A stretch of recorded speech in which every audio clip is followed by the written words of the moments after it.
ovarian stem cells should we be considering and preparing for clinical application? And we will have two presentations in this context, one against and one for. Without further ado, perhaps we can begin with Dr. Albertini right here, who needs no introduction and I think is doing not even double duty, but quadruple duty today. So thank you very much. Sure. Thank you, Ellie.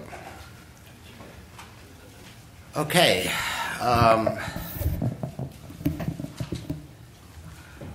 So,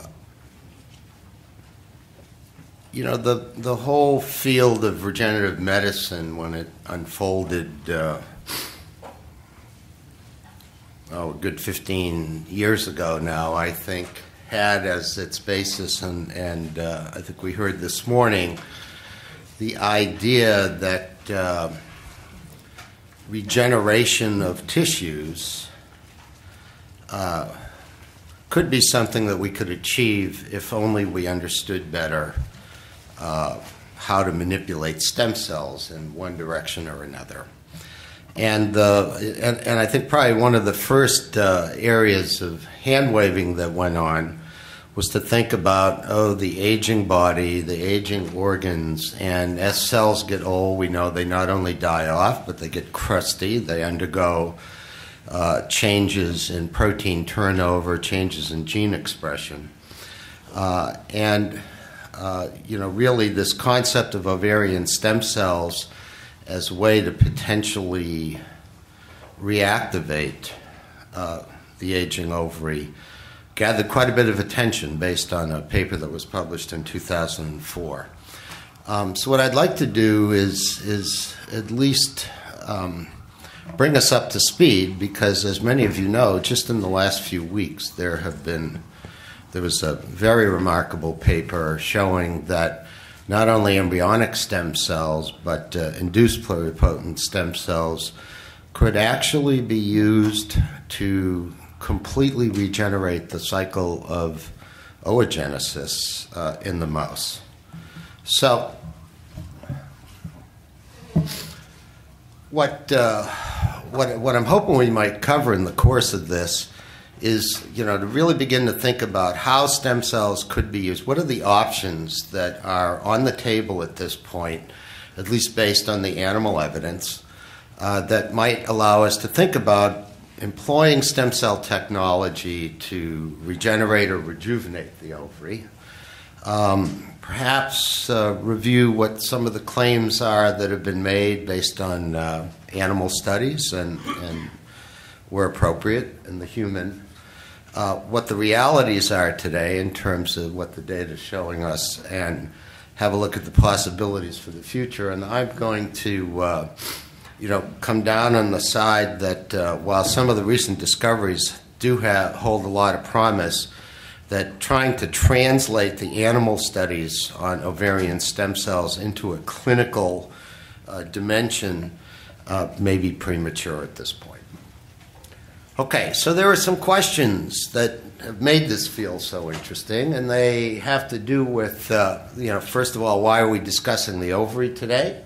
Well, at the heart of this, as we've heard and as we all have come to understand, the quality of eggs, especially in the human, but largely I think this is believed for other mammalian organisms. The quality of eggs, meaning their ability to actually turn into a healthy embryo and result in the birth of live young, seems to deteriorate with advancing maternal age.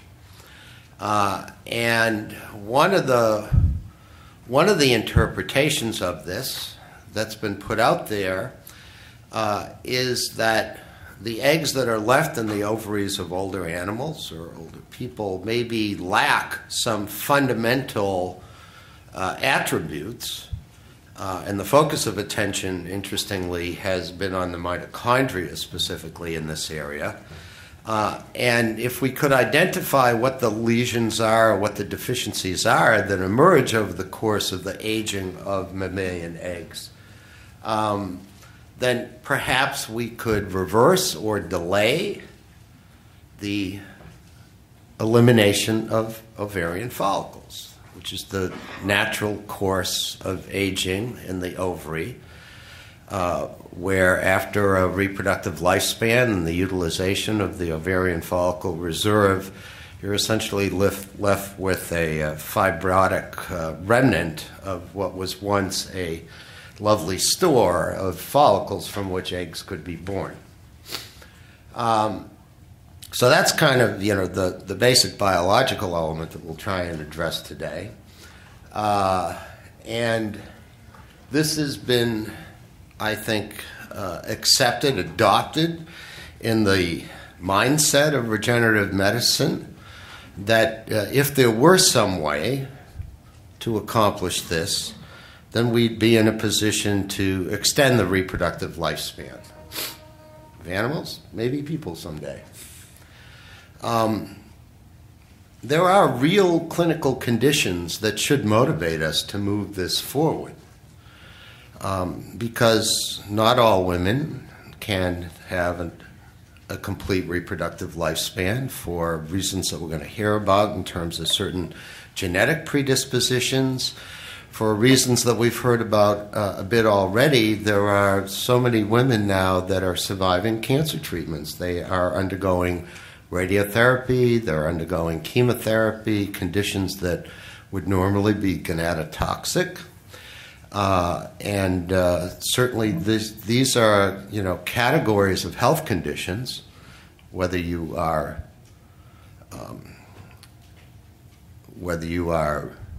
going to lose your follicle reserve as a result of some other medical treatment, or whether you may be of that small group of women who unfortunately have a genetic predisposition which will compromise your follicle reserve at a precocious stage of life.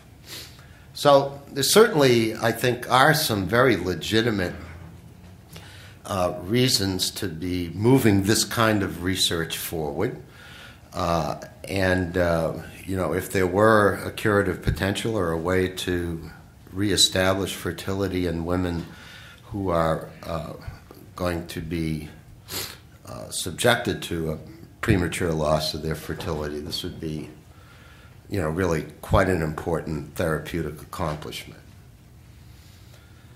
What would it take to do this? Well, it's certainly going to take moving the field forward, as we've heard today, moving the field forward in terms of deepening our understanding of basic ovarian physiology, and really taking to task, questions that have to do with the stem cell biology of the ovary, of the mammalian ovary, and that in itself, I think, has been a hotly debated subject.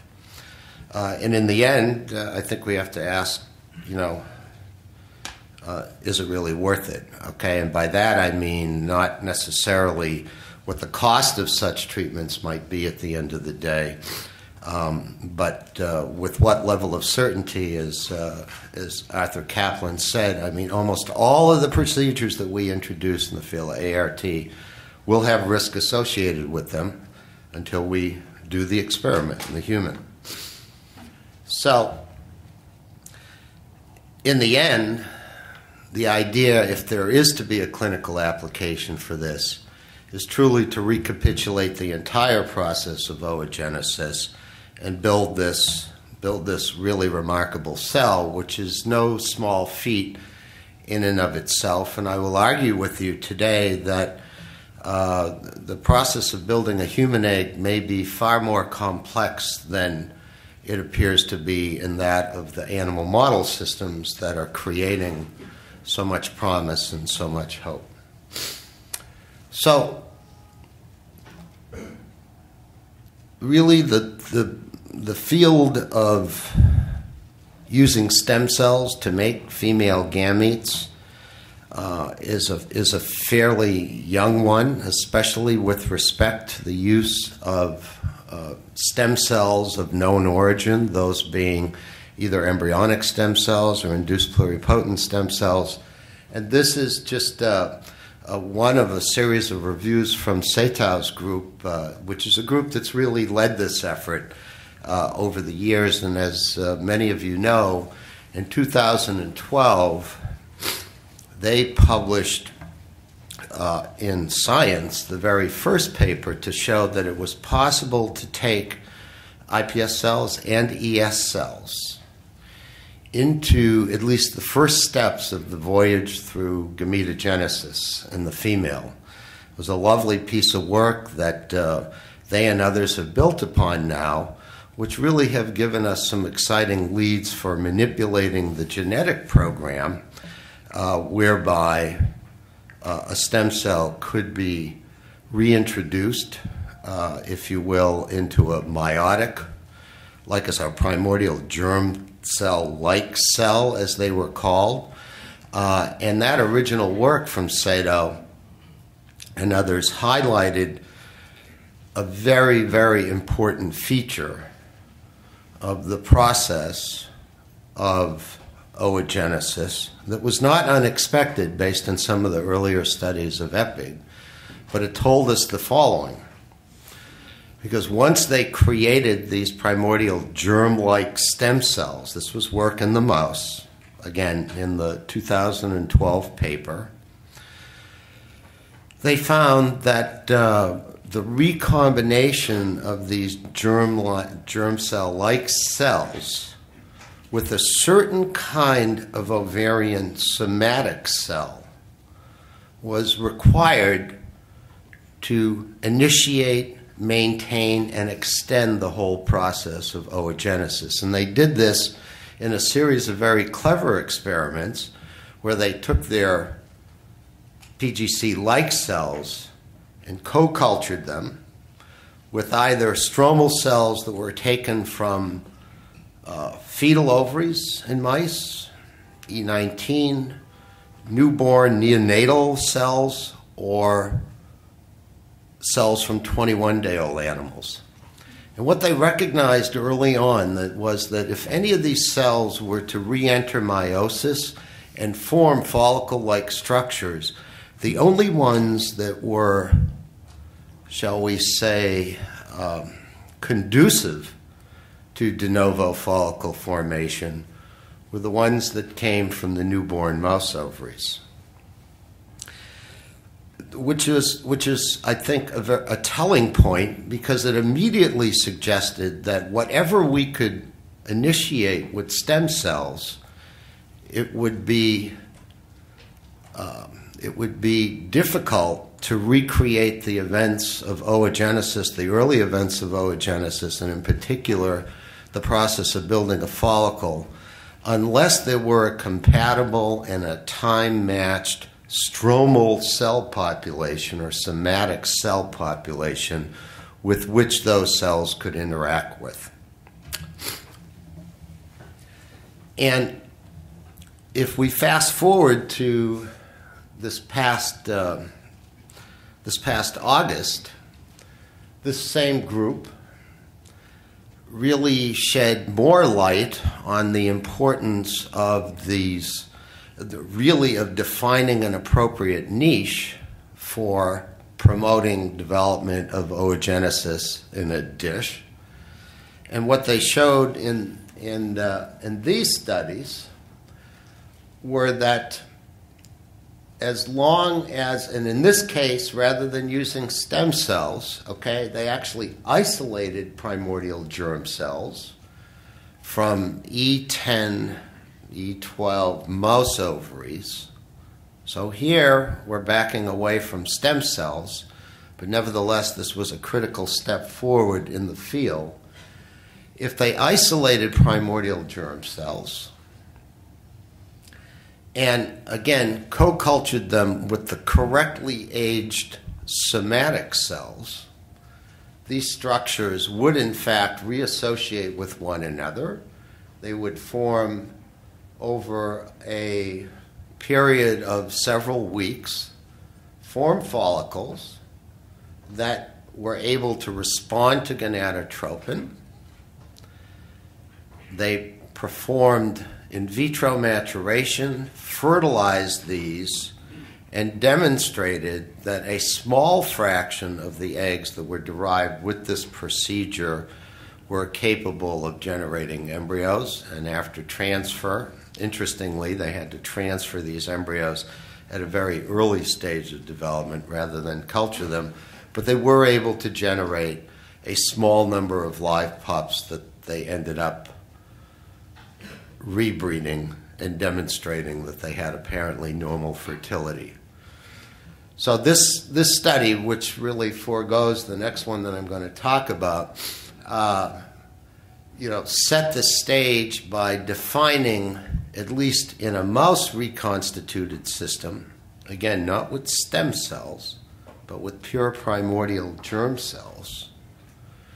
They identified some of the earliest steps that would be required to essentially recapitulate folliculogenesis in a dish. And it was very interesting because they also showed that over this period of several weeks of culture with an in vitro follicle system, that these oocytes grew almost to the same extent as the oocytes that were being generated under normal in vivo conditions. So, the real coup de grace, I think, that has created even more optimism was based on the study that appeared very recently. Again, Hayashi and Saito have been, leaders of this technology, and they've gone back to deriving these primordial germ-like stem cells, both from ES cells, and they've also done this with iPS cells. And again, if you look here, the key step was the recombination with somatic cells from an embryonic ovary. And they knew already in 2012 that this was going to be a critical determinant in supporting this. And the compatibility of this interaction was further established by the fact that, as they had shown before, they could rebuild follicles over a period of weeks. And this is what I find truly remarkable about the early work, about this particular study, is that over a matter of a few weeks, you see they, in a dish, essentially regenerated an ovary that looks identical to what you would see if you sacrificed a newborn mouse. Completely populated with follicles, mostly preantral follicles. They then, I think, pushed that technology with what had been established in other laboratories and theirs to again proceed to generate mature oocytes. These oocytes were fertilized, they were transplanted back into pseudopregnant mothers, gave rise to live pups, and remarkably said, this is not enough. We need to know that the animals that we've created from these completely stem cell derived oocytes, that they could reproduce, and in fact, they made embryos from those offspring, and as many of you know, have carried through 3 generations of propagation from embryonic stem cells with each generation and recapitulated this process. So they've succeeded not only in demonstrating the feasibility of reconstructing female fertility essentially in a dish, not once, but through 3 successive generations. And all of the appropriate hallmarks of oocyte quality, embryo quality, offspring health in terms of imprinting marks, etc., were fastidiously studied in this, and I think demonstrated without a doubt the ability to do this with stem cells in a mouse. The steps along the way to creating this artificial system, as I mentioned, have been really part of a series of experiments. There were critical determinants along the way, some of which were completely unexpected, like the importance of adding a estrogen receptor antagonist at a certain stage in the initial formation of follicles. But it's a process that I think they have shown beyond a doubt is reproducible and establishes that embryonic stem cells and iPS cells can make oocytes. These again are just some illustrations of their results, and what does this say? What it says to me in terms of potential for developing this technology in other species, including the human, is that there's an extraordinary degree of autonomy that can be established using stem cell-derived primordial germ cell-like cells if you pay attention to the intrinsic biology of that species. And again, I emphasize the key here was recognizing that the somatic cell niche was critical if you were ever going to recapitulate this process in vivo. Well, guess what? The human ovary is a different beast. There is every reason to believe that the genetic program and the complexity of the somatic cell environment, when we take a step from rodents to species like our own, is not going to be quite as simple, relatively speaking, quite a simple task. And I say that tongue-in-cheek because, after all, it took Hayashi's and Sato's group 5 or 6 years of incredibly industrious and clever work to get to this point with the mouse. We tend to overlook the fact that on a pure sort of cellular heterogeneity point of view, the human ovary has very likely many connective tissue components, vascular components, probably a higher degree of complex signaling that goes on not only in formation of the primordial follicle pool, but in supporting the completion of folliculogenesis. We already know from some of the work that Evelyn's group has produced in trying to recapitulate just portions of this process in vitro from preformed primordial follicles or primary follicles, that the paracrine and the endocrine requirements are very complex and very difficult to define in a reproducible way. And yet, if we ever were to reach the point where these cells derive from stem cells, and we do have on the map PGC-like cells in the human that have been generated by several laboratories now. So the starting material is here. The question is, can we sustain this process completely in vitro?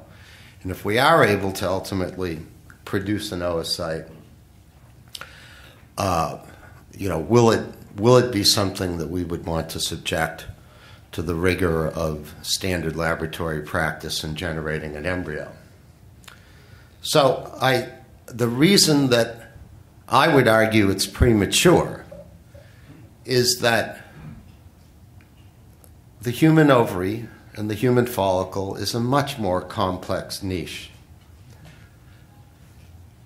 We know very little about the real duration of this process in the human, but what we can say, again, is the mouse is pretty facile in replicating the many events that go into building a quality oocyte. And from the work of Hayashi and Sato, I think we can say with some level of confidence that accelerating this process under in vitro conditions works. It works because you can produce viable embryos. It works because you can produce live offspring. But whether these steps are going to be reproducible in the human, I think will depend exactly on how much, while the mouse system seems to have an extraordinary level of autonomy, okay, and it seems to be able to work its way through with rather modest intervention, this is really the nature of the beast that we're going to have to recreate in the context of the human ovary. And I think that that, more than anything else, will be the major roadblock to seeing this technology progress to a point of clinical application. So I'm going to just end there, and we'll continue the debate. Right, Evelyn? Thank you, David.